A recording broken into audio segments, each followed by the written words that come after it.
Welcome to my channel. आज का जो हमारा टॉपिक है वो है प्रोटीन्स एंड अमीनो एसिड्स।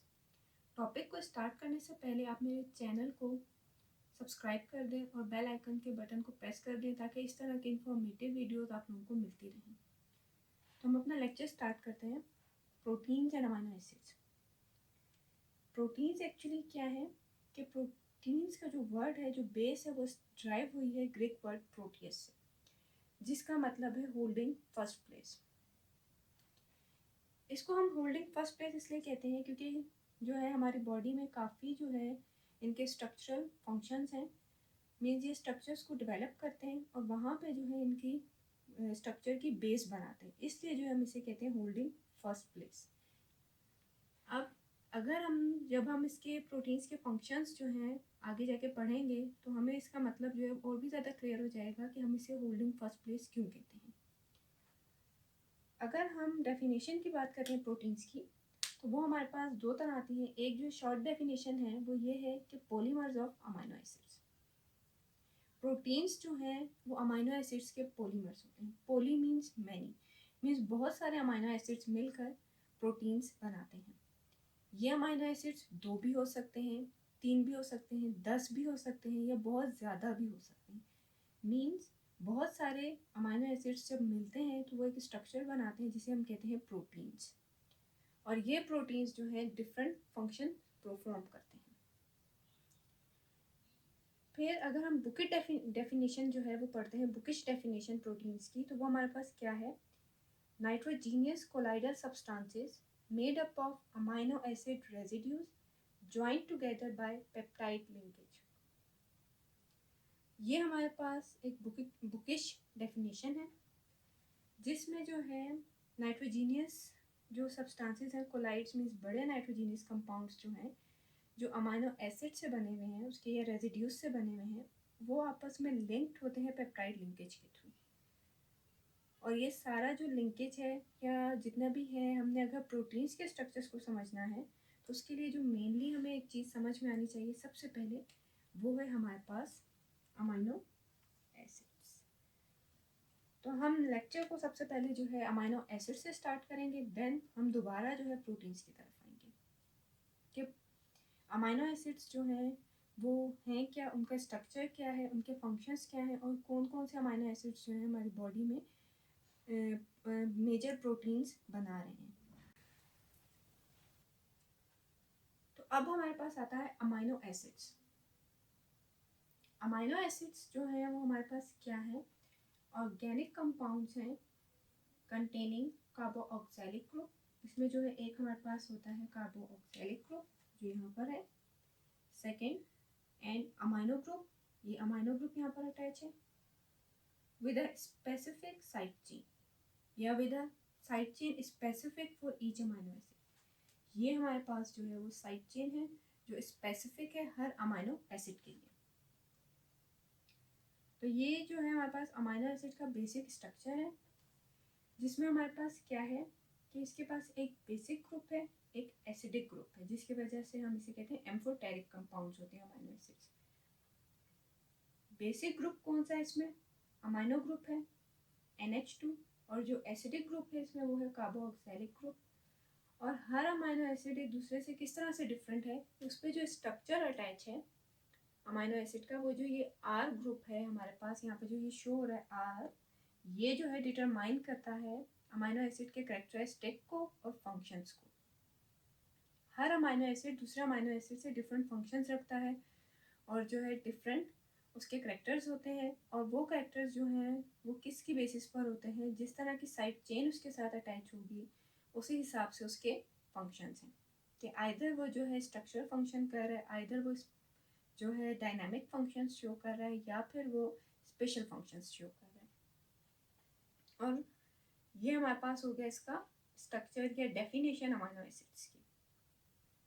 इसके बाद हमारे पास आ जाता है कि हम अमीनो एसिड्स को किस तरह से क्लासिफाई करते हैं या किस किस्म के हमारे पास अमीनो एसिड्स अवेलेबल। हमारे पास आता है टाइप्स ऑफ अमीनो एसिड्स या classification of amino acids. Amino acids को हम काफ़ी बेसिस पे क्लासिफाई कर सकते हैं। हम जो है अमीनो एसिड्स को उसकी रिक्वायरमेंट की बेसिस पे भी क्लासिफाई करते हैं, स्ट्रक्चर की बेसिस पे, पोलैरिटी की बेसिस पे, और भी बहुत सारे हमारे पास जो है बेसिस हैं जिनकी बेसिस पर जो है हम अमाइनो एसिड्स को क्लासिफाई कर सकते हैं।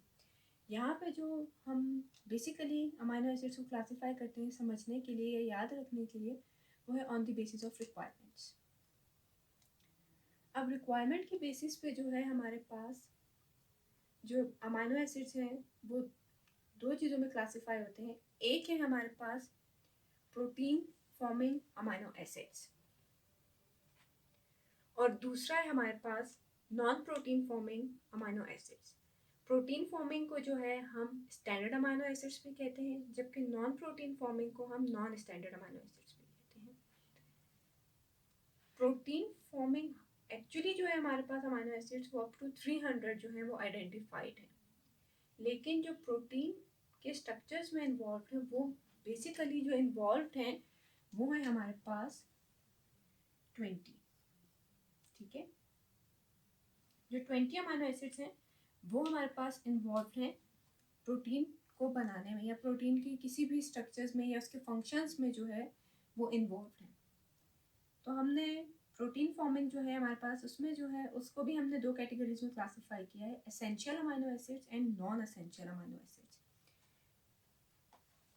एसेंशियल अमाइनो एसिड्स हमारे पास वो अमाइनो एसिड्स हैं जो हमें बॉडी जो है हमारी वो प्रिपेयर नहीं कर सकती, और हमें जो है इन्हें लाजमी बॉडी में कहीं बाहर से किसी फूड के थ्रू जो है वो लेना होता है।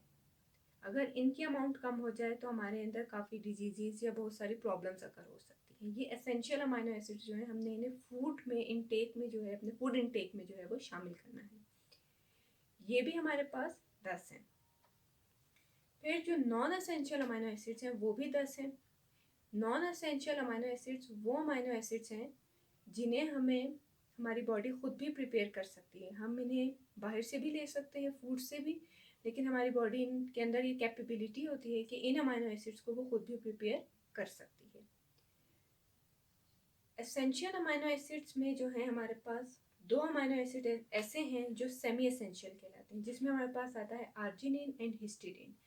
इनको हम सेमी एसेंशियल अमाइनो एसिड्स इसलिए कहते हैं क्योंकि ये बॉडी प्रिपेयर भी कर सकती है और बाहर फूड से भी हम ले सकते हैं, मीन्स ये दोनों तरह से हमें मिल जाते हैं। अब हमारे पास क्या आता है, एसेंशियल अमाइनो एसिड्स जो हैं उनको याद रखने के लिए जो हमारे पास मिनोमिक है वो क्या है, mat will fly.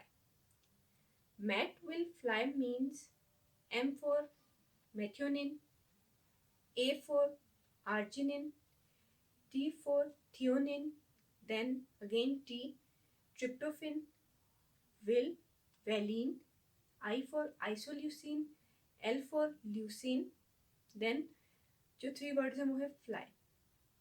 P is for phenylalanine, H is for histidine and LY is for lysine. ये जो L के साथ Y लगा है ये ल्यूसिन और लाइसिन को डिफ्रेंशिएट करने के लिए है। ये हमारे पास 10 एसेंशियल अमाइनो एसिड्स हैं। नॉन एसेंशियल अमाइनो एसिड्स का जो मिनोमिक है उसको याद रखने के लिए वो है कैट गैग्स फाई। कैट में हमारे पास कौन से आते हैं, C stands for cysteine, A for alanine, then asparagine, फिर हमारे पास आता है T जो है tyrosine, then gags, glutamic acid, aspartic acid, glycine, and last is serine. 5 में हमारे पास दो हैं, प्रोलीन एंड हाइड्रोक्सीलाइसिन। ये हमारे पास जो है मेनली प्रोटीन की स्ट्रक्चर की फॉर्मेशन में जो है हेल्प करते हैं, एसेंशियल एंड नॉन एसेंशियल। ये हमारे पास 20 मेन जो हैं अमाइनो एसिड्स हैं। फिर हमारे पास आता है नॉन प्रोटीन फॉर्मिंग या नॉन स्टैंडर्ड अमाइनो एसिड्स। इन्हें हम स्पेशल अमाइनो एसिड्स भी कहते हैं। ये स्पेशल अमाइनो एसिड्स हैं, इनके स्पेशल फंक्शंस होते हैं, डिफरेंट फंक्शंस हैं। जैसे हमारे पास फ्लोरीन है, डोपा है, गाबा है, ये सब जो है न्यूरोट्रांसमीटर्स और ये सारी चीज़ें जो हैं ये नॉन प्रोटीन फॉर्मिंग हमारे पास अमाइनो एसिड्स हैं, और इन्हें हम इनके जो है स्पेशल डिफरेंट फंक्शंस हैं। ये हमारे पास होगी क्लासिफिकेशन या टाइप्स ऑफ अमाइनो एसिड्स। इसके बाद जो है हम डिस्कस करेंगे properties of amino acids, physical and chemical properties of amino acids. Physical properties of amino acids, हमारे पास फिजिकल प्रॉपर्टीज में आता है solubility, melting point, optical isomerism, amphoteric property. तो जो हमारे पास सॉल्युबिलिटी है उसमें हमारे पास क्या है कि अमाइनो एसिड्स वाटर में सॉल्युबल होते हैं और ऑर्गेनिक सॉल्वेंट्स में ये इनसॉल्युबल होते हैं। एक चीज़ याद रखने की इसमें यह है कि जो हमारे पास वेरिएबल ग्रुप था, आर ग्रुप था, जो इसके करेक्टरिस्टिक्स और फंक्शंस को डिटरमाइन कर रहा था, जैसे जैसे ये आर ग्रुप जो है वो बढ़ता जाएगा वैसे वैसे जो इसकी सॉल्युबिलिटी वाटर में भी डिक्रीज होती जाएगी। मेल्टिंग पॉइंट जो है अमाइनो एसिड्स का वो मोर देन 200 डिग्री सेंटीग्रेड होता है। जितने भी हमारे पास अमाइनो एसिड्स हैं वो सब ऑप्टिकल आइसोमेरिज्म शो करते हैं एक्सेप्ट ग्लाइसिन। ऑप्टिकल आइसोमेरिज्म क्या है? Optical image, LNT। Optical image क्या है कि हम जिस तरह से हमारा लेफ्ट राइट हो जाता है शीशे के सामने, उसी तरह से जो है कंपाउंड्स भी ऑप्टिकल आइसोमेरिज्म शो करते हैं।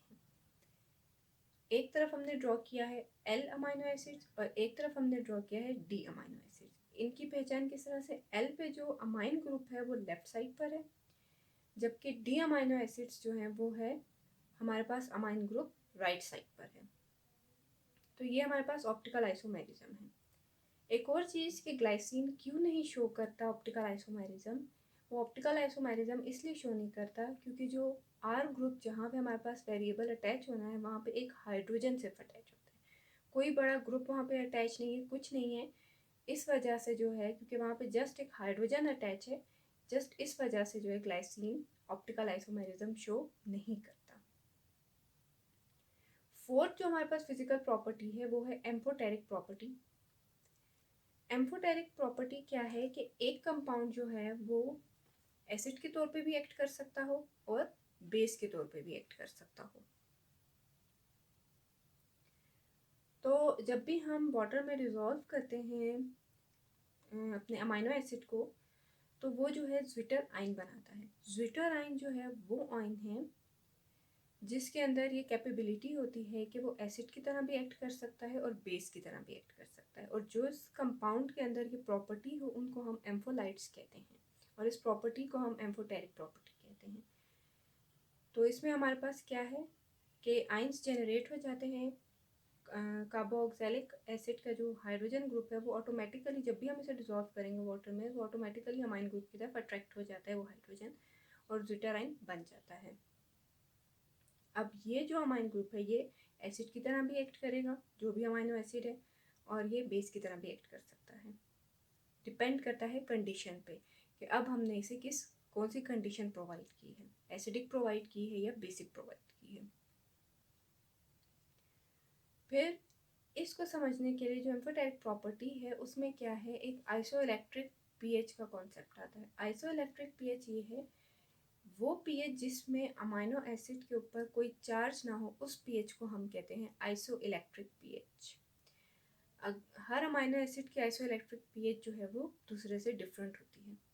अगर ये आइसोइलेक्ट्रिक पीएच कम हो जाए तो अमाइनो एसिड जो है वो एसिडिक तौर पे एक्ट करेगा, एज अ एसिड एक्ट करता है। और अगर यही आइसोइलेक्ट्रिक पीएच ज़्यादा हो जाए तो वो amino acid as a base act करता है या बेसिक प्रॉपर्टी या बेसिक रिएक्शंस शो करेगा।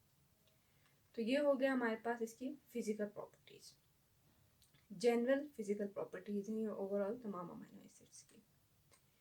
इसके बाद हम डिस्कस करते हैं chemical properties of amino acids.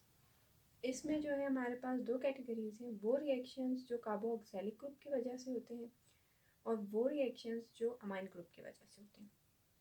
तो जो रिएक्शंस कार्बोक्सिलिक ग्रुप की वजह से होते हैं उसमें हमारे पास है साल्ट की फॉर्मेशन, ईस्टर की formation, decarboxylation and amine formation. Salt and Easter formation में क्या है हमारे पास कि जब भी कोई अमाइनो एसिड जो है वो बेस के साथ रिएक्ट करेगा, मीन्स अमाइनो एसिड का कार्बोक्सिलिक ग्रुप जो है जब किसी बेस के साथ रिएक्ट करता है तो साल्ट्स बनते हैं। ठीक है, ये हमें पता है कि कार्बोक्सिलिक ग्रुप जो है वो हमारे पास एसिडिक है नेचर में। फिर जब भी कार्बोक्सिलिक ग्रुप जो है अमीनो एसिड का वो किसी अल्कोहल के साथ रिएक्ट करता है तो हमारे पास एज अ रिजल्ट बनते हैं ईस्टर्स। ये जनरल है, इसमें डिफरेंट कैटलिस्ट भी इन्वॉल्व हो सकते हैं, डिफरेंट एंजाइम्स इन्वॉल्व हो सकते हैं रिएक्शन में, वो फर्दर डिटेल है। लेकिन जो बेसिक रिएक्शंस इनके हैं, ये केमिकल प्रॉपर्टीज़ अमीनो एसिड्स की वो यही है कि अमीनो एसिड अगर बेस के साथ रिएक्ट होगा तब भी साल्ट्स बनेंगे, क्योंकि उसका जो है कार्बोक्सिलिक ग्रुप एसिडिक ग्रुप जो है वो रिएक्ट करता है। सेम जब कार्बोक्सिलिक ग्रुप जो है अल्कोहल के साथ रिएक्ट करता है तो हमारे पास बनते हैं ईस्टर्स। डीकार्बोक्सिलेशन, डीकार्बोक्सिलेशन कहते हैं कार्बन डाइऑक्साइड का रिमूव होना या बाय प्रोडक्ट के तौर पे हमारे पास बनना। तो डीकार्बोक्सिलेशन में क्या है कि कोई भी हमारे पास अमाइन ग्रुप है, उसकी जब डीकार्बोक्सिलेशन होती है, कार्बन डाइऑक्साइड में से रिमूव होता है, तो हमारे पास मीन्स कार्बन डाइऑक्साइड रिमूव होगा और एक आयन सा बन जाता है साथ में। फिर अमाइन फॉर्मेशन, अमाइन फॉर्मेशन में क्या है कि डिफरेंट जो हमारे पास अमाइनो एसिड्स हैं वो किसी भी कैटलिस्ट के एक्शन या किसी भी जो है हम कह सकते हैं किसी एंजाइम के एक्शन के थ्रू या एंजाइम के एक्शन होने की वजह से डिफरेंट अमाइंस में कन्वर्ट हो जाते हैं। इसकी एग्जांपल्स में हमारे पास क्या आता है, जैसे हिस्टिडीन कन्वर्ट हो जाता है हिस्टामीन में, टायरोसिन जो है वो टायरामीन में, ग्लूटामेट जो है वो गाबा में, और जैसे इनकी कन्वर्जन होती है दूसरी फॉर्म में इनके फंक्शंस भी जो हैं वो चेंज हो जाते हैं। दूसरी जो कैटेगरी हमारे पास आ रही थी वो क्या थी कि reactions due to amine group. Amine group जो है वो बेसिक है, जब भी वो किसी एसिड के साथ रिएक्ट करेगा तो उसने क्या बनाने हैं, साल्ट्स। एसिड बेस जब आपस में मिलते हैं तो साल्ट्स बनते हैं। तो ये हो गया हमारे पास अमाइनो एसिड्स की तमाम प्रॉपर्टीज़ हो गई, उसकी जो इंट्रोडक्शन हमने कर लिया, उसका जनरल स्ट्रक्चर देख लिया। इन सबको देखने के बाद जो है हम नेक्स्ट लेक्चर में जो है अब डिस्कस करेंगे प्रोटीन्स, उसके स्ट्रक्चर, उसके फंक्शंस, ये सारी चीज़ें हम अपने नेक्स्ट लेक्चर में डिस्कस करेंगे। होप सो कि आपको आज का लेक्चर जो है वो समझ में आया होगा। अगर आपने इसी तरह की जो इन्फॉर्मेटिव वीडियोस देखनी है तो उसके लिए जो है आप चैनल को सब्सक्राइब कर दें और बेल आइकन को प्रेस कर दें। Thanks for watching.